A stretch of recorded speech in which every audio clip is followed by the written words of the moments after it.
Kalau mau urusan dimudahkan di dunia, urusan dalam rumah tangga mudah, urusan anak mudah, urusan dengan istri mudah, urusan dengan kantor mudah, urusan dengan mencari rezeki dimudahkan, urusan menuju ke alam kubur dimudahkan, sakaratul maut dimudahkan, di alam barzakh dimudahkan, yaumul hisab dimudahkan, sampai menuju di tiang sirat dimudahkan, lalu membuka pintu surga. Maukah kita dimudahkan Allah dalam segala urusan? Allah bongkar jalan keluar.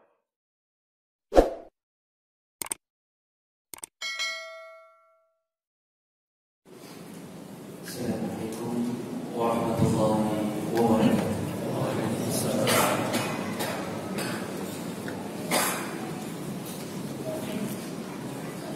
Alhamdulillahirabbil alamin. Wa bihi nasta'in ala umuri dunya wa din.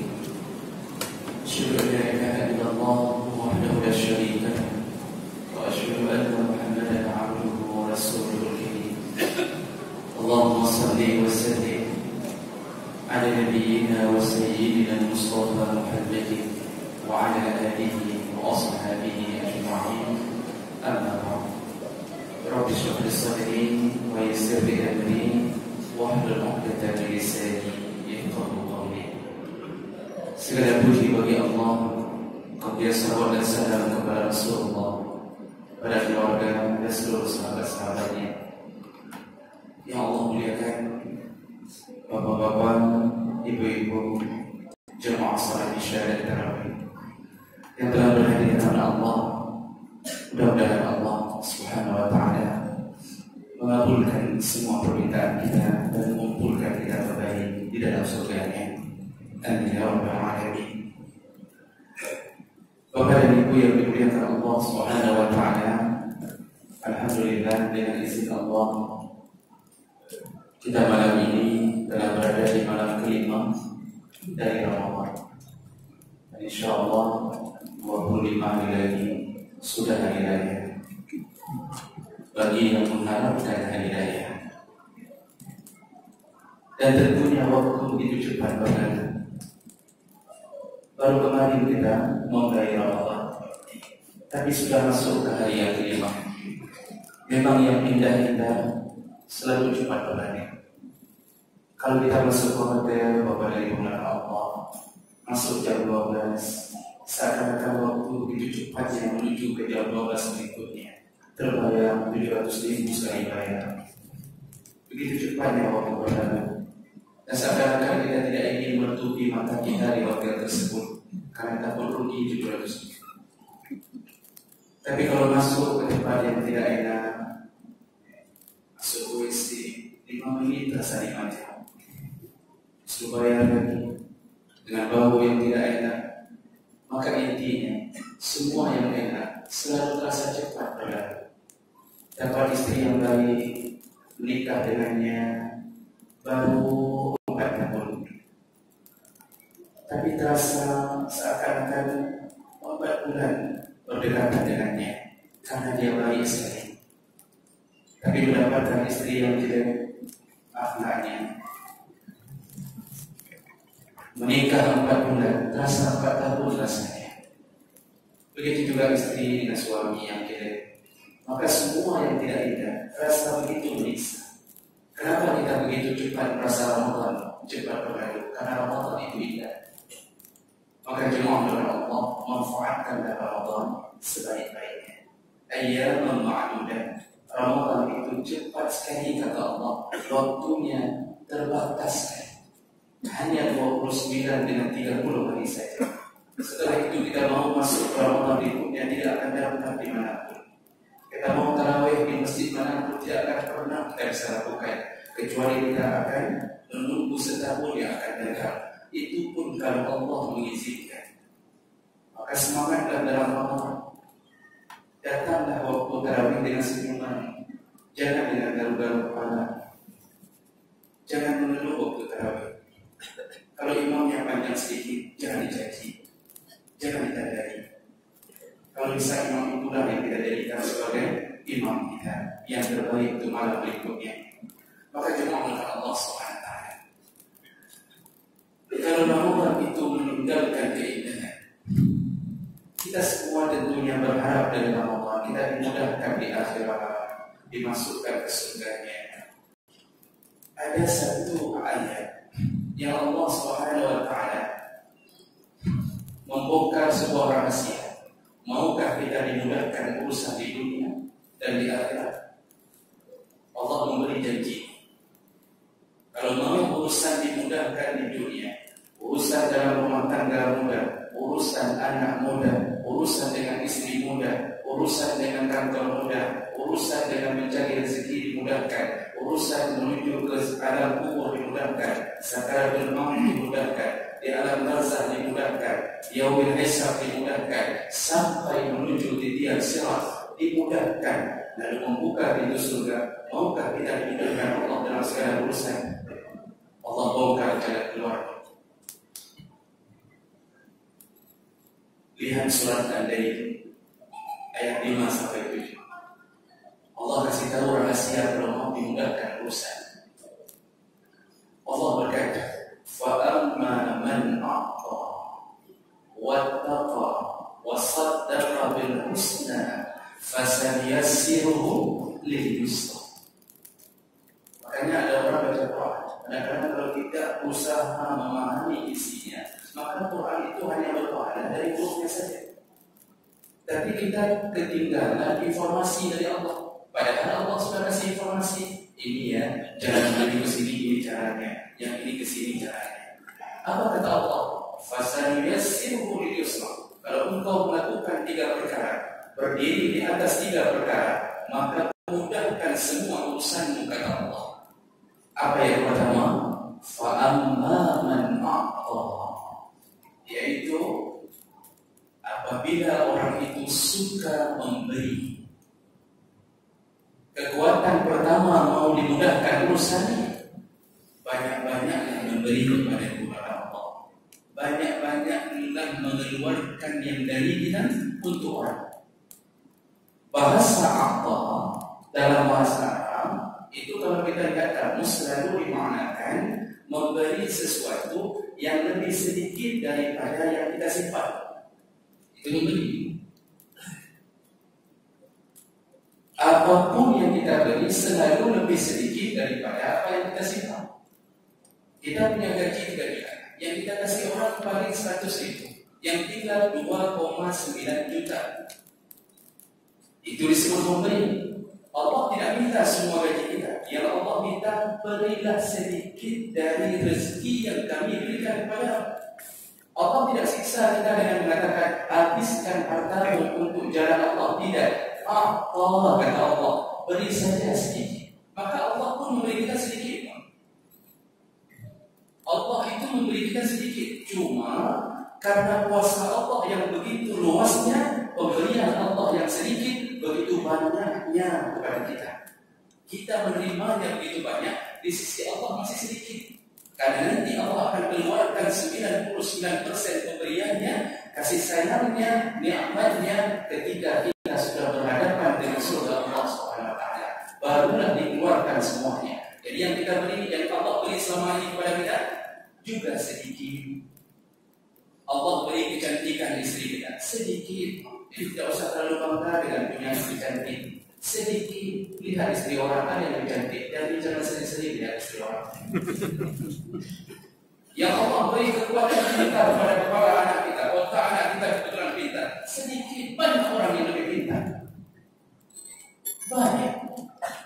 Jangan bangga kalau anak kita ikut olimpiade bisa berhitung luar biasa. Hari ini kadang-kadang matematik tidak diperlukan. 1 kali 1 kita belajar 2. Hari ini telah berubah menjadi 11. Kalau tidak percaya, tunggu saja berkau nanti. Semua yang Allah beri kepada kita sedikit, maka Allah minta keluarkan sedikit dari hartamu untuk orang lain. Baik bentuknya harta, atau tenaga, atau pikiran, atau apapun yang kita bisa beri, berilah. Itu jalan keluar pertama, kekuatan memberi. Bapak Ibu, apalagi ini di bulan Ramadan, bulan yang Allah Subhanahu wa Ta'ala memuliakan. Setiap angin yang datang seakan-akan memberi pahala kepada kita. Kata Aisyah radhiyallahu anha, Rasulullah sallallahu alaihi wasallam kana ajwadun nas manusia paling dermawan, kata Aisyah. Dermawan sekali.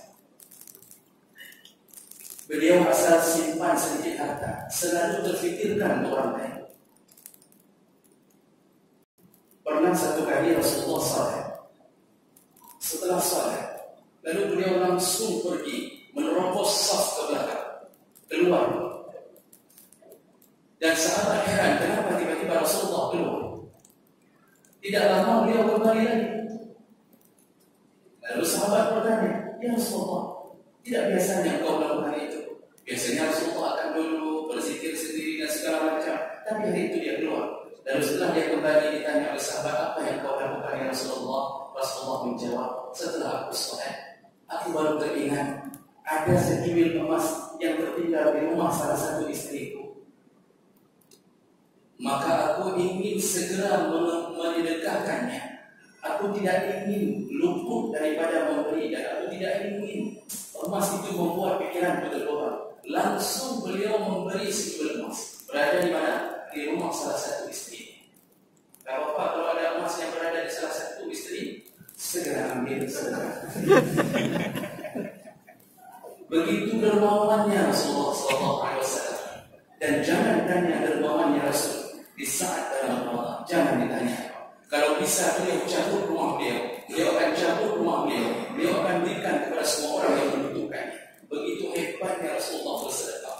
Padahal beliau Nabi, beliau telah maksum, beliau jamin surga, beliau kekasih Allah, dan Allah tidak akan pernah beriksa seorang hamba yang bernama Muhammad. Bahkan semua siksaan di atas dunia Allah hidangkan selama Muhammad ada di kota tersebut. Itu janji Allah. Tapi Rasulullah menghabiskan harta untuk memberi. Karena Rasulullah tahu bagaimana janji Allah terhadap orang yang memberi. Maka dalam Ramadan banyak-banyaklah memberi kepada Allah. Jangan hanya datang ke puasa, kemudian berbuka puasa dengan pemberian orang, terus-terusan. Memberi, kalau bisa setiap hari. Dan ingat-ingat ayat Allah. Ingat-ingat ayat Allah. Allah berkata, dan tanalul birra hatta tunfiqu mimma tuhibbun. Kalau engkau memberi, Allah tidak akan memberi pahala sempurna untukmu sampai engkau menyedekahkan apa yang paling engkau cintai, kata Allah. Begitu ayat ini turun, salah seorang berkata kepada Rasulullah, ya Rasulullah, aku punya kebun dan itu tempat aku bergantung hidup. Tapi demi Allah, hari ini kusedekahkan kebun yang paling kucintai ini untukmu, untuk perjuanganmu ya Rasulullah. Dan Rasulullah menerimanya. Kebun itu bernama Bayha, dan kemudian diterima oleh Rasulullah. Kenapa sahabat langsung memberi? Mendengarkan ayat Allah, dan tanalul birra, engkau tidak akan menemukan kebaikan yang sempurna dari Allah sampai engkau memberi apa yang paling engkau cintai. Bapak Ibu, kalau mau kasih kain sarung, kasih kain sarung bekas ke orang lain, bagus, pahalanya bagus. Cuma pahalanya pahala bekas juga. Mau pahala sempurna, beli kain sarung yang baru. Boleh gajah dulu, boleh gajah jongkok, yang penting gajah. Kasih ke orang miskin, itu kain sarung Rp90.000. Orang miskin tidak sempat memikirkan untuk membeli kain sarung. Begitu dalam Ramadan Bapak beli, lalu memberinya ke orang miskin. Subhanallah, pemberian itu paling kita cintai. Berat rasanya untuk memberi. Itulah pahalanya yang paling sempurna. Semakin berat hati untuk memberikan yang paling kita cintai, semakin besar pahalanya. Maka kalau beri ke orang yang baik-baik dalam Ramadan, kalau mau memberi makan berbuka puasa, beri yang baik-baik. Beri bakwan yang indah, yang tebal, isinya penuh. Beri risol yang 2.000, isinya ayam dan daging. Jangan kasih orang miskin risol isi 500. Satu kentang, satu wortel, tambah cabang cabai, tidak ada cabainya. Kalau dapat jatah terasa, cari makanan yang terbaik. Jangan kadang-kadang kita cari semua yang 500. Ada tahu isi yang 500. Kita buka isinya tahu lagi. Katanya tahu isi, kita buka tahu lagi isinya. Gara-gara pekerjaan kita yang model begini, orang tidak mau lagi buka puasa di kasar rumah. Cari yang terbaik. Cari makanan yang membuat orang bahagia waktu berbuka puasa. Kalau cari kurma, jangan kurma yang sudah seperti nenek-nenek duduk di tahun menggerun habis, bahkan tak nanti anak ada orang sopan dia dalam. Bapak dan Ibu yang dimuliakan Allah, inilah saatnya menghabiskan sedikit harta kita.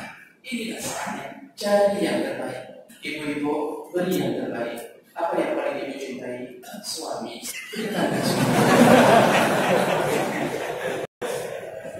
Nampak dari ibu-ibu. Tapi jangan sampai tidak salat tarawih di malam besok.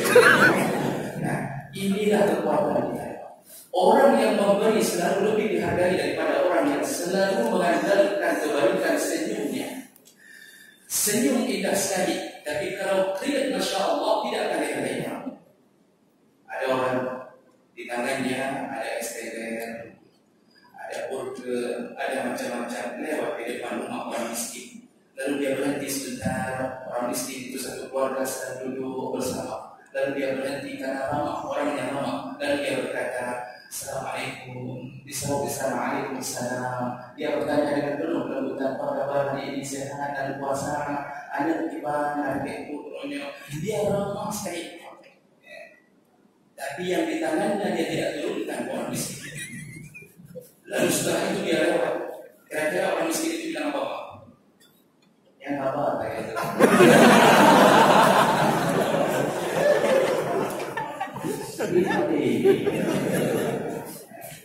Itu mulutnya saja mulut mereka, hatinya hati setan. Kalau tidak percaya, bapak tanya soal miskin. Tapi ada orang yang tidak pernah tersenyum, tidak ramah bicara, kasar kalau bicara. Begitu dia buat di depan rumah orang miskin, lalu dia tidak bertanya apa-apa. Dengan kekasarannya dia panggil orang miskin. Kenapa dia ada? Dipanggilnya begitu kasar. Bahkan kalau banyak berdebu, begitu anaknya datang, langsung dia turunkan. Ini STR, biar kamu bisa merasakan bagaimana STR dalam diturunkannya burger, diturunkannya pizza, makan nanti. Begitu kasarnya bicara, dibawa dari STR ini ke depan ayah dan ibunya, oleh anak orang miskin. Apa kata ayah ibunya kira-kira? Yang apa je, tapi hati mereka. Orangnya baik sekali. Memang kalau bicara memang benar. Orang akan memaafkan dengan mengatakan memang begitu diri dia. Begitulah jemaah kepada Allah kemuliaan orang yang memberi. Maka kita dihargai oleh Allah di saat kita memberi sesuatu. Bapak Ibu maka Allah yang kita andalkan waktu sakaratul maut juga apa yang pernah kita beri. Semua yang didapatkan harta oleh seseorang di saat dia meninggal dunia, seluruh pakaian terbaiknya nyangkut di lemari. Bahkan anaknya pun tidak berani pakai, takut ruh ayah datang kembali. Tidak berani pakai. Apa yang kita makan, semuanya mengalir ke septic. Dan tidak ada orang yang memisahkan WC. Ini WC untuk makanan 10.000 ke atas, yang ini makanan 10.000 ke bawah. Tidak ada, semuanya sama. Yang dimakan pizza jadi tahi, yang dimakan burger tahi, yang dimakan apapun semuanya jadi kotoran. Tidak berharga. Apa yang berharga? Apa yang pernah kita beri kepada orang lain? Maka kalau bertemu dengan orang miskin dalam bulan Ramadan, berikanlah sesuatu. Berikanlah sesuatu. Ini kadang-kadang sengaja nggak pernah bawa uang kemana-mana. Adalah di mulutnya lagi maaf. Dimanapun dia lagi maaf. Orang miskin akan mengatakan, oh lagi maaf juga. Bapak dan Ibu yang dimuliakan Allah, kalau kita pernah menolong orang miskin, apalagi membuat anak-anak mereka berbahagia. Di waktu berbuka kita berikan sesuatu yang terindah. Maka di saat mereka melantunkan doa kehadapan Allah, kita sudah tidur di malam hari, mereka meneteskan air mata. Baru hari itu mereka bisa dapatkan 100.000 rupiah dari orang yang tidak pernah memberi selain daripada orang itu. Kita sudah tidur mendengkur, mengorok, tapi doa mereka naik ke hadapan Allah. Dalam tidur kita catatan amal kita berisi sendiri. Mungkin kita masuk surga bukan dengan doa kita. Mungkin kita masuk surga dengan doa orang miskin yang pernah kita tolong, dengan orang-orang yang pernah kita bantu selama masa hidup kita. Maka mau dimudahkan urusan oleh Allah di dunia dan di akhirat, banyak-banyak memberi. Ini satu rahasia Allah Subhanahu wa Ta'ala. Maka dalam surah Al-Munafiqun, orang yang sedang sakaratul maut, Allah juga bongkar ceritanya. Apa kata Allah? Semua orang yang jarang bersedekah di dunia, waktu meninggal dunia, Dia mengatakan, Rabbi laula akhartani ila ajalin qarib. Ya Allah, tundalah waktuku sebentar saja. Mohon ya Allah, tundalah waktu sebentar saja. Untuk apa? La sadaqah, biarkan aku bersedekah ya Allah. Wa la aku minas salihin, dan biarkan aku mengambil kembali amalan-amalan salehku. Dia minta waktu untuk apa? Sedekah. Maka sebelum sakaratul maut datang, bersedekah sebanyak-banyaknya. Jangan tunggu waktu sakaratul maut. Ada orang yang mendengarkan ayat ini, oh begitu ya Ustaz, kalau begitu nanti saya minta waktu sedikit lama dari Allah SWT. Dia minta seakan-akan ini merencanakan minta waktu sakaratul maut. Allah tidak dengarkan lagi doa itu. Maka memberilah di saat Allah masih beri kesempatan untuk memberi. Itu yang pertama, kekuatan dia di sisi Allah yang pertama. Yang kedua, wa amma man a'ta wattaqa, kata Allah, mau dimudahkan urusan, bertakwalah engkau kepada Allah. Dalam ayat lain Allah katakan, wa man yattaqillah yaj'al lahu makhrajan. Barang siapa yang bertakwa kepada Allah, maka Allah akan memudahkan jalan keluar untuknya. Di ayat berikutnya, wa man yattaqillah yaj'al lahu min amrihi yusra. Barang siapa bertakwa kepada Allah, maka Allah mudahkan segala urusannya. Maka semakin takwa seseorang, semakin takut seseorang kepada Allah, semakin mudah urusannya di dunia dan di akhirat. Takwa itu, waktu Umar bin Khattab ditanya tentang takwa, beliau memberi tamsilan. Apa kata beliau? Takwa itu, kalau engkau melihat ada duri di depanmu, lalu engkau mengerengkan jalanmu, artinya engkau mencari jalan supaya tidak kena duri, itu takwa. Tapi kalau ada duri di depanmu, lalu engkau menginjak duri itu bodoh. Orang takwa sudah tahu itu dosa. Jangan diblok, jangan masuk ke dalam dosa itu. Karena kita sudah tahu dosa itu akan membakar kita. Inilah kebodohan. Orang takwa asal tahu itu dosa, dia tidak akan melakukannya. Kalau dia tahu bahwa berzina itu dosa, maka dia tidak akan masuk ke dalam dunia zina. Kalau dia tahu bahwa seandainya menonton film porno atau melihat iklan-iklan yang porno itu dosa, dia tidak akan buka televisi itu. Kalau dia tahu bahwa riba itu dosanya besar sekali, akan memasukkan orang ke dalam neraka Allah, dia tidak akan makan riba. Makanya bertakwa itu kalau sudah tahu, jauhkan diri dari maksiat. Dan ini adalah kekuatan keduanya. Maka orang kalau salat, insya Allah segala urusan mudah. Dan semakin hebat perjuangan salatnya, semakin banyak yang Allah mudahkan urusannya. Kalau orang salat subuh berjamaah terus-terusan, insya Allah rezeki Allah tanggung dan dimudahkan oleh Allah dan dipercepat keluarnya. Sebagaimana kita mempercepat bertemu dengan Allah di pagi hari. Semakin lambat-lambatkan salat, semakin lambat-lambat rezeki yang kita dapatkan. Tidak salat, Allah akan bersusah hidup dalam rezeki. Gaji ada, ternyata banyak sekali urusannya. Kredit tidak habis-habis. Dengan istri minta gaji belanja bertambah-tambah. Dengan anak segala macam urusan maksiat dia lakukan. Kita kadang-kadang harus bayar hutang ke orang lain yang ternyata anak kita yang melakukan masalah. Kenapa itu terjadi? Kadang-kadang kita melambatkan atau tidak takwa kepada Allah SWT. Makanya kekuatan kita yang kedua adalah kekuatan menahan. Tadi kekuatan memberi, yang kedua menahan. Dan menahan diri dari maksiat. Makanya Bapak Ibu, takwa itu selain meninggalkan maksiat, menjalankan perintah. Kalau sedang menjalankan perintah, tahan. Walaupun tidak sanggup, tahan sesanggupnya. Kalau sedang tarawih, tahan. Walaupun kita kan cuma semangat, kadang-kadang 6 rakaat pertama itu lutut masih sehat, 10 rakaat terakhir itu lutut sudah mendekat. Begitu bangun, kita bangunnya dengan helaan nafas panjang. Kadang-kadang ada yang bangun waktu imam mau Allahu Akbar dia bangun. Jadi imam sudah baca Al-Fatihah, sudah baca ayat Quran, dia masih duduk di belakang. Waktu imam mau rukuk baru dia bangun. Ini menunjukkan kita mulai melemah di atas 10 rakaat. Tetapi tahan, arti tahan, bersabarlah untuk menahan beban dari Allah Subhanahu wa taala. Maka jemaah belakang Allah Subhanahu wa taala ini disebut dengan wattaqa, yaitu orang-orang yang bertakwa. Dan yang terakhir, ini payah yang terakhir lagi. Yang terakhir wasaddaqa bil husna. Kekuatan yang terakhir adalah percaya kepada husna. Apa itu husna? Husna itu adalah janji-janji baik Allah Subhanahu Wa Taala. Maka di saat kita melakukan ibadah, percayalah bahawa semua janji Allah akan ditunaikan oleh Allah Subhanahu Wa Taala. Kalau sedang melakukan ibadah Ramadan, maka percayalah bahawa Allah telah menjanjikan surga. Percayalah bahawa Allah menjauhkan kita dari api neraka.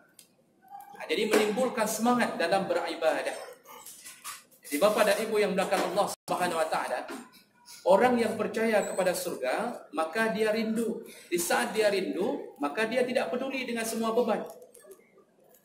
Dulu sahabat bapa-bapa makan Allah dan ibu-ibu yang dimuliakan Allah, salat tarawih mereka itu beda kualitasnya dengan salat tarawih kita. Waktu pertama sekali Umar bin Khattab menyuruh Ubay bin Ka'ab menjadi imam, lalu mendirikan 20 rakaat tambah 3 witir. Diceritakan dalam asar sahabat, Ubay bin Ka'ab dalam satu kali salat itu membaca ayat mi'atai ayat, 200 ayat yang dibaca. Sekali berdiri 200 ayat yang dibaca. Hampir 2 juz Pak. 2 juz Al-Quran, 2 juz dari Al-Quran sekali berdiri, sehingga disebutkan dalam hadis tersebut, hatta kunna na'tamidu 'ala al-'asa. Kami semua waktu salat tarawih di masa lalu, kami sampai berpegangan di tongkat-tongkat kami. Kami pegang tongkat-tongkat kami. Kami bersandar ke tongkat-tongkat kami. Kenapa? Mereka sudah tidak sanggup sebenarnya. Wala nansarifu hatta fi furu'il fajr. Dan kami tidak pernah bubar dari tarawih kami. Tidak ada seorang pun yang bubar pulang, tidak ada. Sampai kapan? Fi furu'il fajr, sampai datangnya fajar. Tarawih masa lalu Bapak Ibu, mulai habis salat Isya, terus-terusan mereka salat. Bergetar lutut mereka, mereka tidak peduli. Seandainya mereka jatuh pun mereka akan bangun lagi. Dan mereka baru berhenti di saat menjelang sahur. Satu kali berdiri 200 ayat. 200 ayat. Kenapa mereka melakukan itu? Wasaddaqa bil husna. Mereka percaya, ilmu mereka begitu hebatnya. Mereka rindu terhadap surga, rindu terhadap kecantikan bidadari. Maka Bapak nanti di rakaat-rakaat yang ke-16 tidak sanggup lagi, maka bayangkanlah surga, bayangkanlah bidadari. Jangan dibayangkan istri orang. Itu akan menimbulkan kekuatan. Bedah bacudek ke arah habis, bacudek ke arah habis. Begitulah kita. Di saat kita telah melawan semua yang kira-kira membuat kita ragu terhadap Allah, maka kita akan mampu melakukan semangat ibadah dalam Ramadan. Kadang-kadang Ramadan kita Bapak Ibu itu diselingi dengan terik matahari yang luar biasa. Walaupun begitu, bibir telah kering kerontang, bersabarlah. Tetaplah membaca Al-Quran dan jangan manja. Ada orang yang begitu sedikit lemah, langsung tidur dari pagi sampai asar. Dengan alasan apa? Tidak sanggup lagi. Lalu dia tidak baca Quran, dia tidak buat apa-apa. Bersabarlah. Ibu-ibu yang dimuliakan Allah, dalam Ramadan kadang-kadang kelelahan ibu-ibu melebihi daripada kelelahan suami. Yang menyiapkan sahur ibu-ibu, yang menyiapkan bukaan ibu-ibu, kelelahannya luar biasa. Di saat di dapur sudah berkuah-kuah di dapur, sehingga dia sendiri tidak tahu lagi mana kuah yang dimasak, mana kuah yang dari dia. Di saat seperti itu, ingat-ingatlah tentang janji Allah. Ingat-ingatlah bahawa kita akan lepas daripada kesusahan itu, dan itu menimbulkan semangat kepada ibu makan Allah. Nah, makanya orang yang saddaqa bil husna, percaya dengan semua janji Allah, dia tidak ada mengeluh, tidak ada keluhan dalam melakukan ibadah. Inilah 3 perkara yang selayaknya kita lakukan selama masih kita hidup. Kekuatan memberi, kemudian kekuatan untuk menahan beban syariat Allah dan meninggalkan maksiat, juga kekuatan pemahaman tentang janji-janji Allah SWT. Dan di ujung ayat Allah katakan, kalau engkau telah melakukan 3 perkara ini, fasanuyassiruhu bil yusra, maka engkau mudahkan semua urusan. Mudahkan. InsyaAllah Bapak Ibu, kalau sudah sampai pada tingkat ini, Bapak Bapak buat SIM, STNK, dimudahkan. Pasti nanti ketemunya dengan salah satu jamaah yang polisi di sini. Ditanya, kenapa Bapak ke sini mau buat SIM, STNK? Dia tidak Bapak saya bantu. Kenapa dia muncul tiba-tiba? Karena kita orang yang bertakwa. Nah, oleh karena itu, mudah-mudahan kita bisa menjalankannya. Dan semoga yang berhadir Allah tercatat pahala untuknya, dan semoga Allah kumpulkan kita kembali di dalam surganya. Amin. Ya Rabbal Alamin. Subhanallah.